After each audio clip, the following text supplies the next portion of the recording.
ये सुंदर सा वाटरफॉल जो आपको दिख रहा है इसका नाम है प्रूट वाटरफॉल। तो जो लोग मेरा मेघालय सीरीज़ का पार्ट 1 वीडियो देखे होंगे उनको याद होगा कि मैंने पार्ट 1 की एंडिंग यहीं से की थी। तो चलिए इस वीडियो की शुरुआत हम प्रूट वाटरफॉल से करते हैं। हम 11 बजे के करीब एयरफोर्स म्यूजियम से प्रूट वाटरफॉल की तरफ निकल गए हैं। एक्चुअली हमारा जो फाइनल डेस्टिनेशन है वो तिरना विलेज है, जहाँ पे हम single deck bridge, double decker bridge की जो ट्रैकिंग करने वाले हैं कल। और आज हमें रास्ते में बहुत सारे वाटरफॉल मिलने जा रहे हैं। तो उसमें से पहला है प्रूट वाटरफॉल, जो कि तकरीबन यहाँ से 40 किलोमीटर है और तकरीबन हमें 2 घंटे से कम ही लगने चाहिए, क्योंकि रोड आप जैसे कि देख रहे हैं कितना अच्छा रोड है। भले ही ये 2 लेन का ही रोड है लेकिन बिल्कुल क्लियर है। और सबसे अच्छी बात यहाँ पे ये है कि यहाँ पे ट्रैफिक बहुत कम है। तो बहुत कम ट्रैफिक देखने को मिली है, यहाँ के पॉपुलेशंस भी कम है और ये इतना ज़्यादा विजिट करने वाला प्लेसेस नहीं है। आजकल धीरे धीरे यहाँ पे भी जो टूरिस्ट है वो बढ़ रहे हैं, लेकिन comparing to other tourist locations यहाँ पे टूरिस्ट थोड़ा कम है, इसीलिए व्हीकल्स कम मिलेंगे। और इस रोड पे जो ये स्कूटी चलाने में बहुत मज़ा आ रहा है। मौसम बिल्कुल हमारे अनुकूल है। लेकिन हमें शिलोंग सिटी में बहुत ट्रैफिक मिली थी, बहुत लंबी लंबी लाइन लगी हुई थी। वैसे तो हम स्कूटी से थे तो 2 व्हीलर्स वाले जितने भी व्हीकल्स थे वो आराम से निकल जा रहे थे साइड से, लेकिन 4 व्हीलर्स की लंबी लाइन लगी हुई थी। लेकिन जैसे ही हम सिटी से बाहर निकले, हमारे जो रास्ते हैं बिल्कुल क्लियर हैं और रोड्स भी कभी कभी डाउन स्लोप, अप स्लोप, सब मिक्स रोड्स है और ज़्यादा यहाँ पे टर्निंग भी नहीं है। तो ये बिल्कुल सेफ़ है, एक नॉर्मल एक्सपीरियंस जो भी स्कूटी चलाता है। तो ऐसा नहीं है कि ये माउंटेन्स है तो यहाँ पे आपको स्कूटी चलाने में थोड़ा सा डेंजरस है, ऐसा बिल्कुल नहीं है। रोड्स जैसा कि आप देख ही पा रहे होंगे एक नॉर्मल रोड ही है। थोड़े बहुत टर्निंग्स है, थोड़े बहुत अप एंड डाउन स्लोप्स हैं। और यहाँ से इसके आगे 2 रोड्स है। जो राइट साइड में है वो हमें तिरना विलेज ले जाएगी और जो लेफ़्ट वाली साइड है उस रोड से हम डॉकी विलेज जाएंगे, जो कि हमारा परसों का प्लान है। तो आप लोगों ने डॉकी रिवर के बारे में सुना होगा, जहाँ की पानी बिल्कुल ही ट्रांसपेरेंट होती है। तो हम वो एक्सप्लोर करेंगे, वो परसों जाएंगे। तो आज शाम को हम तिरना विलेज पहुँच जाएंगे और कल हमारा पूरा दिन भर ट्रैकिंग में होगा। तो यहाँ पे हम थोड़ा सा रुकेंगे क्योंकि सौरभ ने मुझे 2 हॉर्न मारकर इशारा किया है रुकने के लिए। तो इस ट्रिप पे हमने खुद में एक कम्युनिकेशन लैंग्वेज बनाई थी कि अगर 2 किक मार रहा है तो वो रुक जाना है। तो जो भी पीछे या आगे वाला बंदा 2 किक सुनेगा वो रुक जाएगा, मतलब दूसरे बंदे को रुकना है। तो शायद यहाँ की व्यूज़ अच्छी आ रही है, तो उसने, सौरभ की आंखों ने इस चीज़ को कैप्चर किया और अपने फ़ोन में कैप्चर करना चाहता है। तो हम रुक कर इसकी वीडियोस बनाएंगे थोड़ा सा।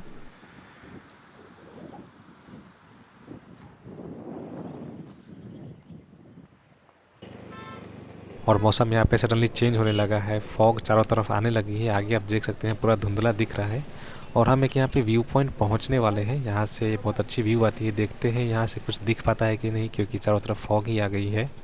तो अब हम अपनी स्कूटी को यहाँ पे पार्किंग में लगा देंगे। यहाँ पे थोड़ा बहुत नाश्ता चाय पानी भी कर लेंगे और व्यू पॉइंट में कुछ फ़ोटोज़ वीडियोज़ लेकर अपने आगे जर्नी की तरफ निकल पड़ेंगे। तो जैसा कि आप लोग देख पा रहे होंगे, इस फॉग से ढकी हुई इस पहाड़, कितना सुंदर नज़ारा यहाँ पे दिख रहा है ये।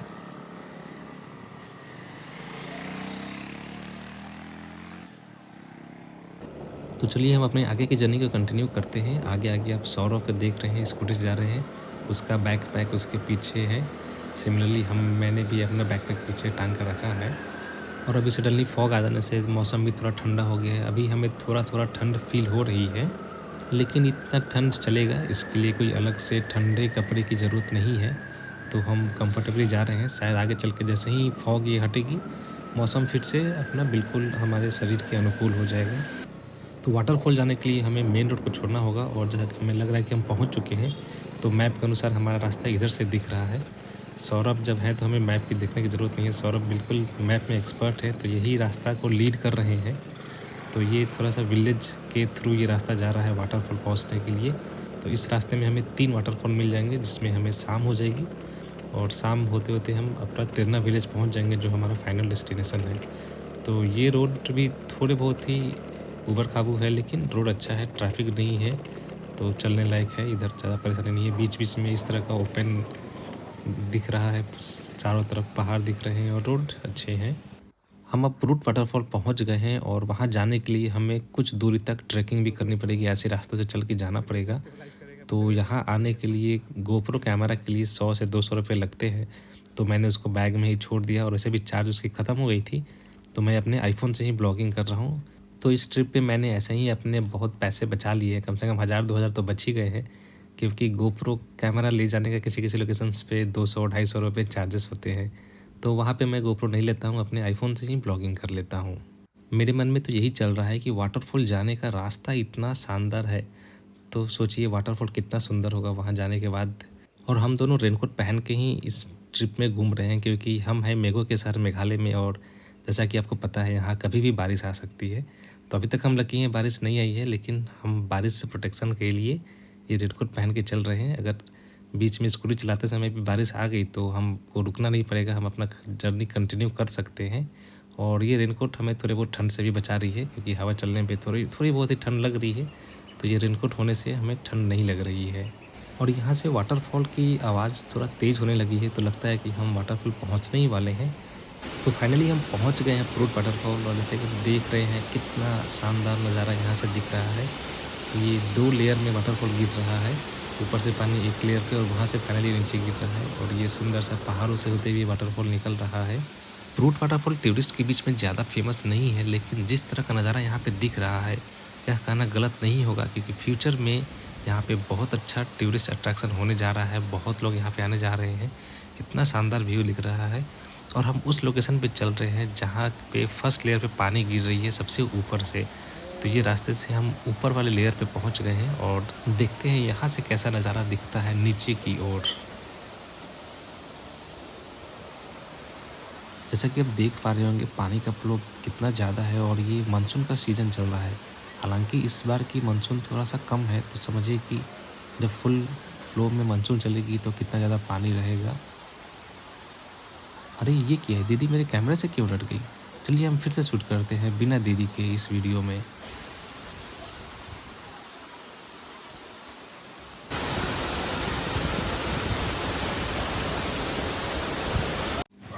फ्रूट वाटरफॉल से निकल के हम अपने अगले डेस्टिनेशन निकल पड़ते हैं, जो कि एक वाटरफॉल ही है। और जो कोई भी अगर शिलोंग मेघालय का ट्रिप बनाता है तो ये वाटरफॉल उनके लिस्ट में मस्ट होना चाहिए। तो उस वाटरफॉल का नाम है वे सेओ डोंग फॉल्स। ये यहाँ से ज़्यादा दूर नहीं है, लेकिन इस वाटरफॉल के बारे में जितना भी सुने हैं, यहाँ जाने के लिए रास्ता थोड़ा कठिन है। ट्रैकिंग करना पड़ेगा, बहुत सारी सीढ़ी उतरना पड़ेगा, फिर वापस चढ़ना पड़ेगा, लेकिन वहाँ जाना बिल्कुल वर्थ रहेगा, जितने भी हम मेहनत कठिनाइयों का सामना कर रहे हैं। और ख़ास करके जो लोग ट्रैकिंग पसंद करते हैं उनके लिए ये जगह तो बिल्कुल ही मस्ट है, आप इसे बिल्कुल मिस नहीं करिएगा। थोड़ी बहुत लोगों की भीड़ देख कर ऐसा लग रहा है कि शायद हम पहुंच गए हैं, और सौरभ ने अपनी स्कूटी यहाँ लगा दी, मतलब कि हम अपने सही स्थान पर पहुँच गए हैं, क्योंकि सौरभ खुद में एक गूगल मैप्स की तरह है। तो हम अपनी स्कूटी को यहीं पर लॉक करके अपना लगेज किसी चाय वाली दुकान पर रख देंगे, और फिर वाटरफॉल की तरफ निकल पड़ेंगे। तो जंगलों के बीच में बने इस रास्ते से हम नीचे जा रहे हैं वाटरफॉल की तरफ, और ये वहाँ से नीचे का वाटरफॉल दिख रहा है, जो कि हमारा फाइनल डेस्टिनेशन है। तो जो लोग कम सक्षम होते हैं इतने डिफ़िकल्ट ट्रैक करने में, तो यहीं से वाटरफॉल को देख कर चले जाते हैं। और जिनको होता है कि वो नीचे जाने और आने में सक्षम है, तो वो नीचे वाले पॉइंट तक वापस चल के जाते हैं। तो यहाँ से तकरीबन आधे घंटे से 45 मिनट लग जाएगा वहाँ तक जाने में, तो हम तो वहाँ जाएंगे, क्योंकि यहाँ से बहुत सुंदर दिख रहा है। तो चलिए हम आपको डायरेक्टली वहीं पे नीचे ले चलते हैं। नीचे का रास्ता जिस तरह का आप देख पा रहे हैं, उससे आपको अंदाज़े लगाने में ज़्यादा मुश्किल नहीं होगी कि ये कितना डिफ़िकल्ट ट्रैकिंग था। और थोड़ी बहुत बारिश हो जाने से रास्ता स्लिपरी हो गई है, तो हमें ध्यानपूर्वक हम यहाँ पे आए हैं। और यहाँ पे टूरिस्ट की कमी नहीं है, पूरे रास्ते भर में टूरिस्ट भर भर के मिले हैं।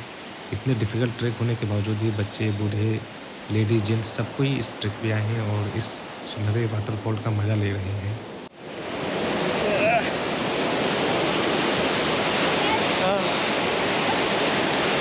ऊपर जाने का प्लान है क्या? वहाँ जा रहे हैं फोटो खिंचाने।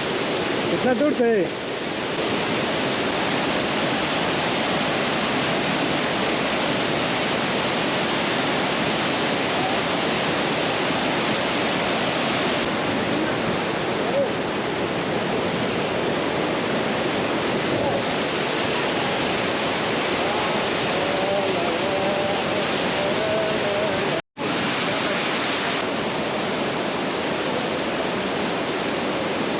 तो हम इस सुंदर से वाटरफॉल को गुड बाय बोलकर वापस निकल पड़ते हैं। और ये ऊपर चढ़ने का जो रास्ता है ये थोड़ा मुश्किल होने जा रहा है, और ये हमें पहले से ही इस बात की ज्ञान थी कि ये ट्रैकिंग जो है डिफ़िकल्ट होने वाली है। तो चलिए मैं आपको रास्ते में दिखाता हूँ कितना डिफ़िकल्ट ये ट्रैक था और इसे करने में बहुत मज़ा आया। पूरा रास्ता इसी तरह के पत्थरों से बना हुआ है और कहीं-कहीं इस तरह के लकड़ी के सीढ़ी भी बनाए हुए हैं चढ़ने के लिए।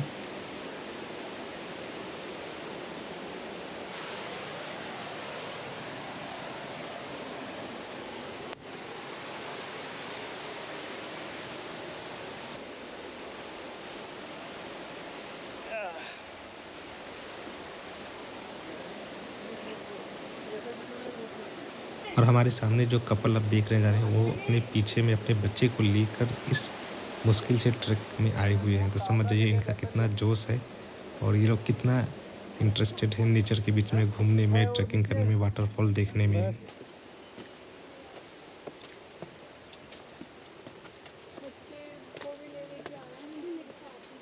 लोगों का जोश देखिए। हमारा भी देखिए। और हम जल्द से जल्द हमारा कोशिश रहेगा कि हम ऊपर पहुंच के अपने तिरना विलेज जल्दी से पहुंच गए। यहाँ से 10-12 किलोमीटर ही है और अंधेरा होने से पहले पहुंचने का टारगेट रहेगा हमारा। और बारिश जैसी मौसम लग रही है तो ठंड भी बढ़ जाएगी, तो हम जल्द से जल्द वहाँ पहुँचने की कोशिश करेंगे। तो वेलकम टू तिरना इलाका टूरिज़्म। सो शाम को हमें थोड़ा पहुँचने में रात हो गई थी तो वीडियो नहीं बना पाया था, तो सुबह मैं ये बना रहा हूँ। और ग्रीनलैंड होम स्टे यहीं पे जगह है जहाँ हमने स्टे भी किया था और यहीं से single deck double deck bridge की ट्रैकिंग स्टार्ट होती है, जिसका वीडियो मैं ऑलरेडी बना चुका हूँ। इसका आपको लिंक मिल जाएगा ऊपर में। Single and double living root bridge का मैंने ब्लॉग बना दिया है और बहुत सुंदर है, आप लोगों को ज़रूर देखना चाहिए। तो डिस्क्रिप्शन बॉक्स में भी मैं डाल दूंगा और ऊपर आई बटन पे भी डाल दूंगा, आप ज़रूर देखें। ये हमारा आज का नया दिन है और आज हम दूसरे वाटरफॉल घूमने जा रहे हैं। तो हेलो गाइज, हम पहुंच गए हैं डेंथलेन फॉल्स। पता नहीं मैं नाम प्रोनाउंस ठीक से कर रहा हूं या नहीं। और मौसम भी बहुत अच्छा है। सुबह सुबह तो थोड़ा सा फॉग आ गई थी, लेकिन ये मौसम बहुत अच्छा है। आपको बैकग्राउंड में जो फॉल की आवाज़ आने लगी होगी, मैं इसमें नॉइज़ कैंसिलेशन बिल्कुल यूज़ नहीं करा, अलग से माइक नहीं यूज़ करता, कि आप जो इसकी नेचुरल साउंड है जो यहाँ से आ रही है वो आप सुन सके। और मेघालय, ये मेघों का शहर जो कि फेमस है अपने वाटरफॉल्स के लिए, तो कुछ इस तरह का नज़ारा दिखता है। और यहाँ पे पूरा रेलिंग लगाई हुई है, इसके आगे किसी को नहीं जानी है। और बिल्कुल यहाँ पे सेफ्टी, आपको अपना ध्यान रखना है। यहाँ से नीचे से ये फॉल यहाँ पे जा रही है। और परसों हम इस जगह पे आए थे, लेकिन हमने ये मिस कर दिया था। वो लोकेशन पे वहाँ पे एक फॉल है, हमने वहाँ से वो विज़िट किया था। और उस दिन शाम हो गई थी, इसलिए हम नहीं आ पाए थे। और थोड़ा बहुत बारिश भी होने लगी थी, अंधेरा भी होने लगा था, इसलिए हम इसको मिस कर गए थे। लेकिन हम आज इसको देखने के लिए आए हैं। बहुत ही लंबा सा ये स्ट्रेच है इस फॉल के लिए, और सेफ्टी बहुत इंपॉर्टेंट है यहाँ पे। वैसे तो यहाँ पे रेलिंग लगी हुई है, और जब पूरी मानसून चलती है तो यहाँ पे ये पूरा पानी से भरा हुआ रहता है। ये एरिया जो है पूरी तरह से पानी होता है, लेकिन अभी मानसून थोड़ा कम है इस एरिया में, तो इसलिए वाटरफॉल भी पानी कम है इसमें।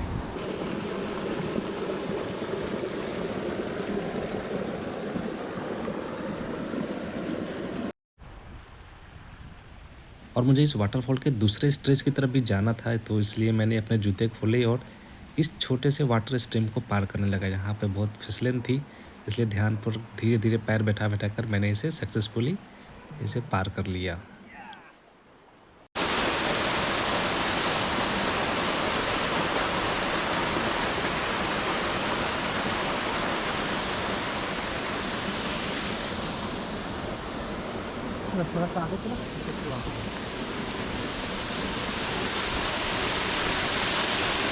तो इस वाटरफॉल के हम डायरेक्ट सामने आए हैं। उतना तो उधर से पैदल चल कर आए हैं। रास्ता यहाँ पे सेफ है, कहीं पानी नहीं है। और यहाँ से ताकि हमें यहाँ पे सामने से व्यू मिल सके।